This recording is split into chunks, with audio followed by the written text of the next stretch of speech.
This is the Lesbian Historic Motif Podcast, brought to you by Heather Rose Jones. The show looks at lesbian and sapphic themes in history and literature, and historical fiction with queer female characters, including fantastic versions of the past. We present research, interviews, news of the field, book listings, and original historical fiction for your enjoyment. For even more historic research, check out our blog.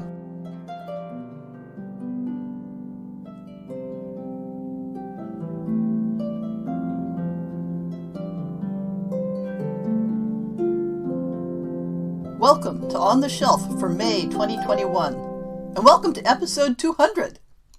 Whether you've been a listener all along, or whether you've become a fan more recently, I'm glad to have you along on this journey. Podcasting can be a lonely experience, sitting here by myself in this sound booth.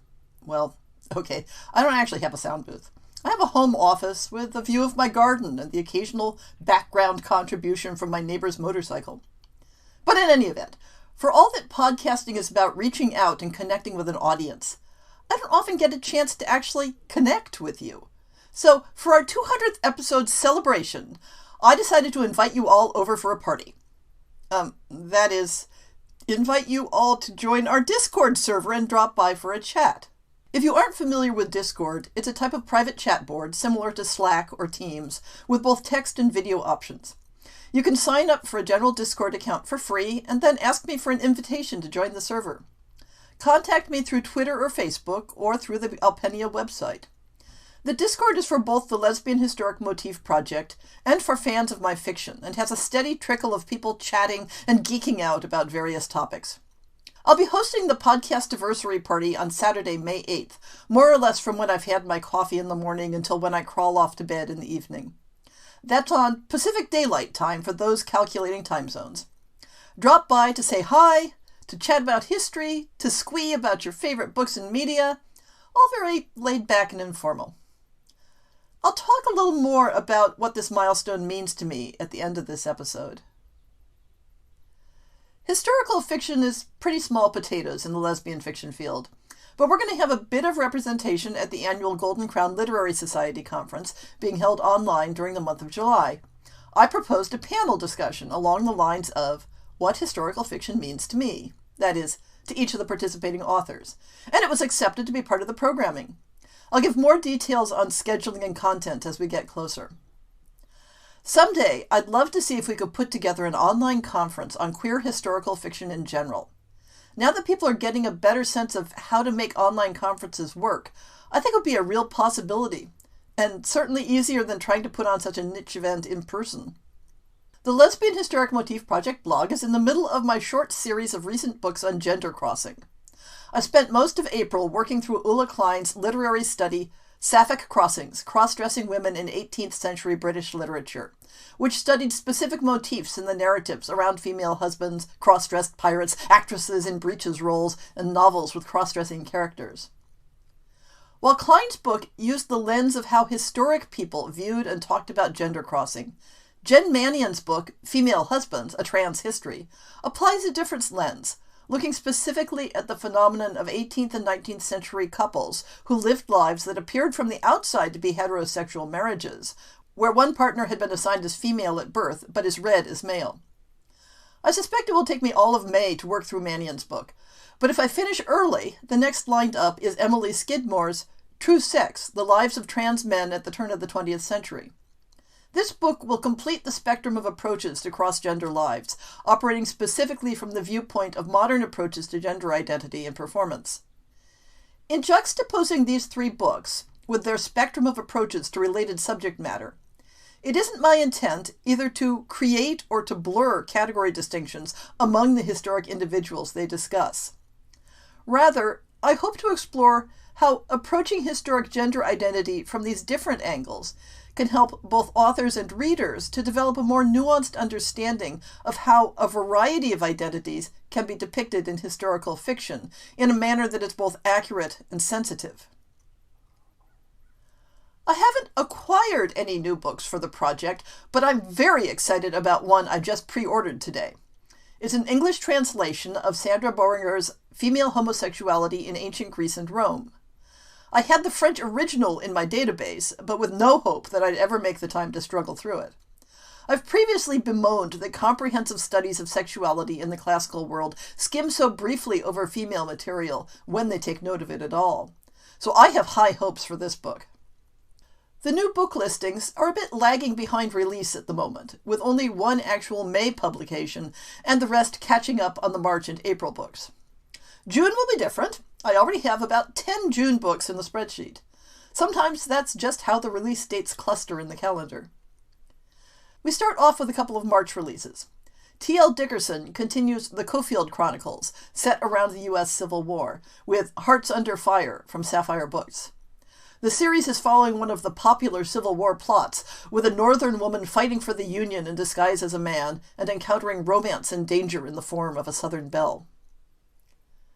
Our second book is in the same general time frame, in Bridget A. Finnegan's Odette's, a Quality Men's Club, from Dawdle Publishing. Ex-prostitute Jessamine has set up as a private investigator, but when her ex-lover goes missing, she has more than one mystery to solve, with adventures ranging all along the eastern seaboard. I have half a dozen April titles to offer, pushing much more to the fantasy side of historic fantasy than the historical side. Anya Lee Joseph's Queen of All, from Zenith, follows two cousins thrust from rural obscurity into the glittering and dangerous royal court, where they must rediscover the kingdom's history and its magic. Another April book reaches even further back in time to the Egypt of the Pharaohs. The French-language novel La Reine Lionne, The Lion Queen, self-published by Alexia Damel, follows the niece of the king of Nubia as she struggles against her family and fate to save both her country and the woman she loves. There are several books with 20th century settings. In Moira Sammet's A Map of Scars from Olympia Publishers, on the eve of World War II, a young woman takes a journey of self-discovery from the island of Malta to England to find her purpose and maybe love. The Juliana series by Vanda from Sun Mercy Press continues in its fifth book, Do You Know Dorothy?, in which Al needs to find a comeback act to keep the crowds coming to her nightclub and turns to drag shows.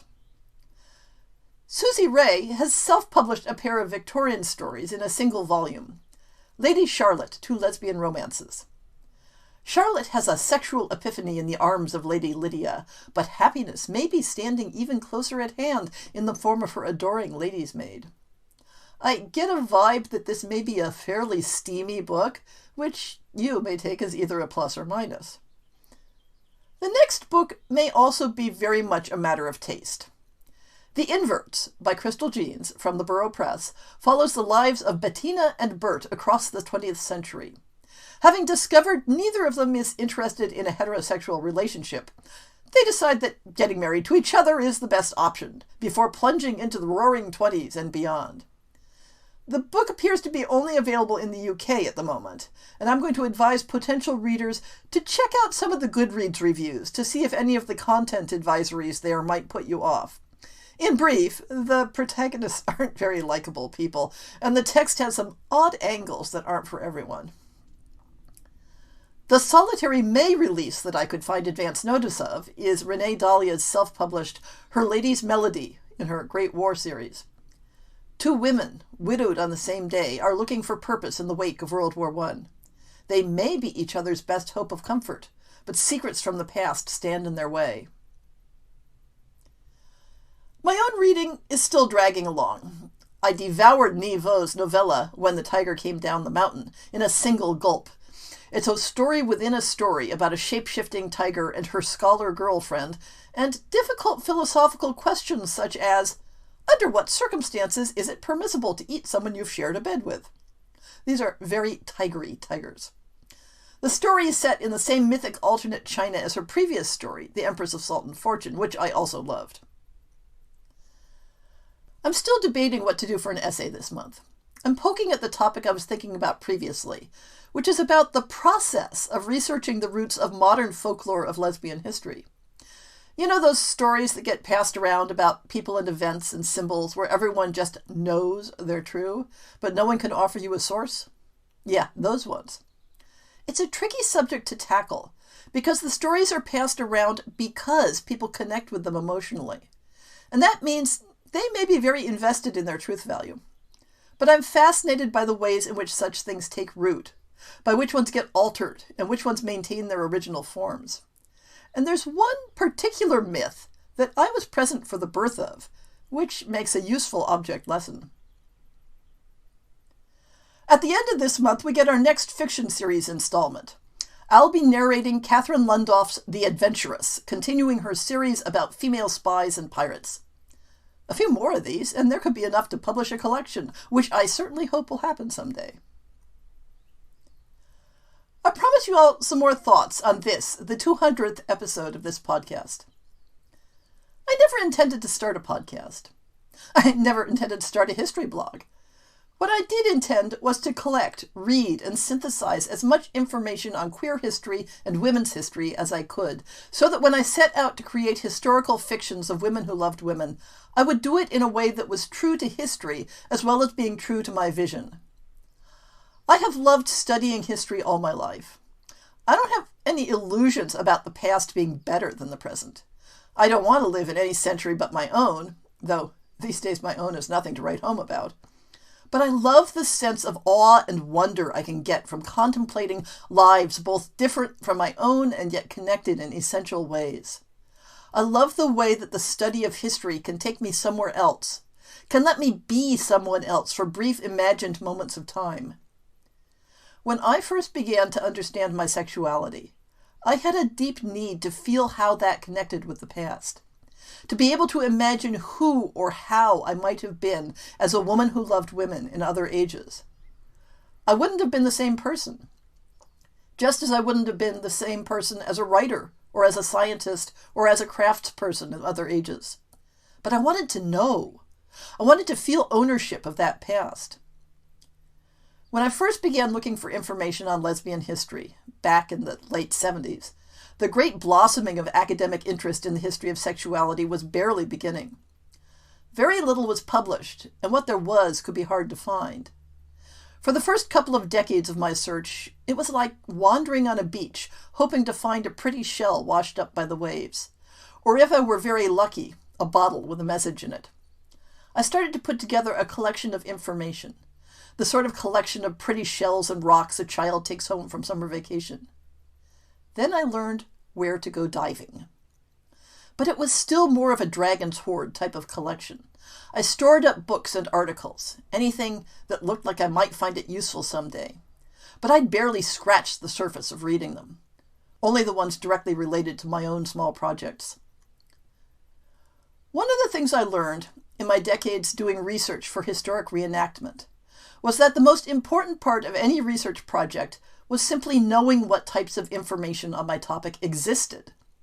If you know it exists, you can figure out how to find it.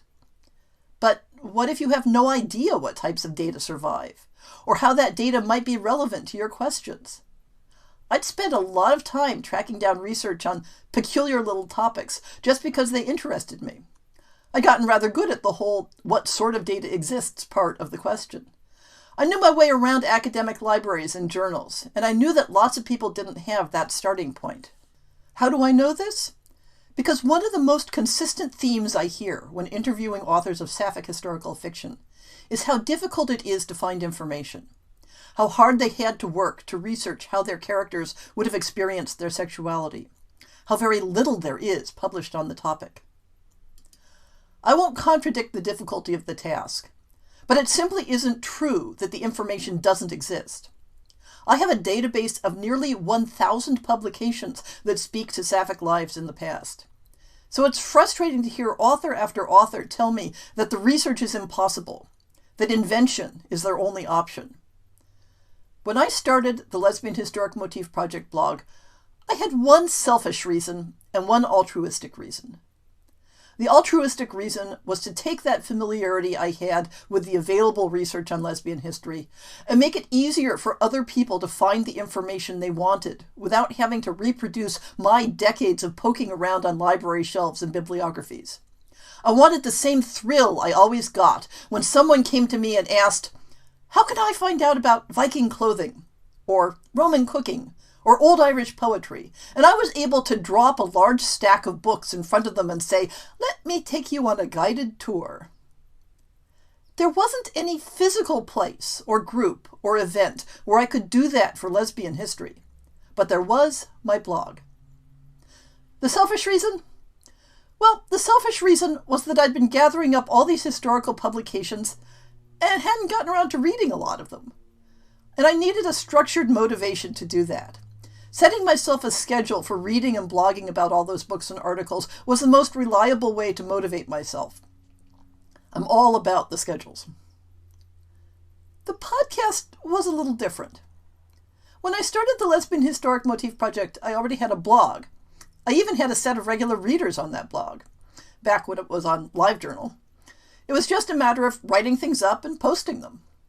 But a podcast, that meant new technology, mastering new apps, finding a new audience. I'd been playing with the idea of starting a podcast, but was daunted by the startup process. When Sheena came along with the lesbian talk show and asked me to contribute a regular series, that was the tipping point. And having gotten my feet wet with her assistance, eventually moving to an independent show was relatively easy. But why podcast at all? Why not just keep on with the blog? As usual, there were several motivations. It diversified my audience. People who might not read a blog might listen to a podcast and then learn about where to find more information.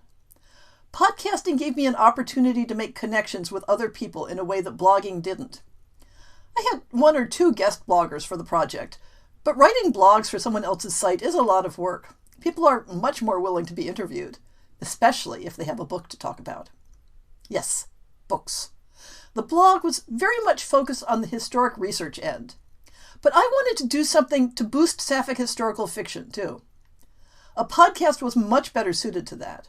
The podcast format gave me a chance to pitch some of the interesting historic people and stories I'd discovered in a more lighthearted and accessible form.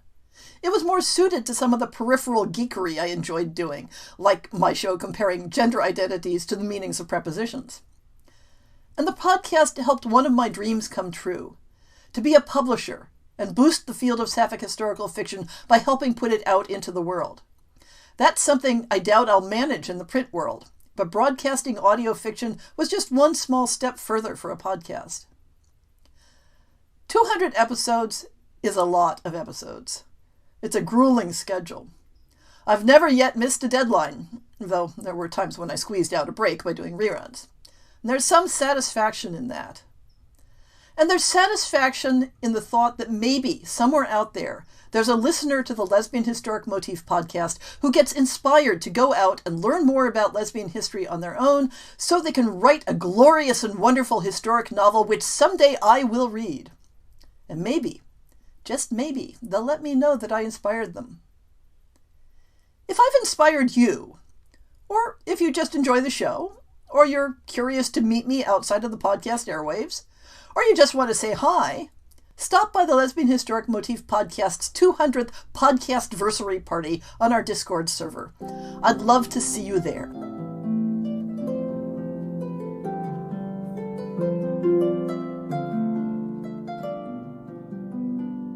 I hope you've enjoyed this episode of the Lesbian Historic Motif Podcast. See the show notes for links to people and topics. Most shows will have a transcript linked as well. If you have a book announcement, a topic suggestion, or might like to appear on the show, please drop me an email. If you enjoyed this podcast, please rate it and subscribe on your favorite podcast app, and consider supporting our Patreon.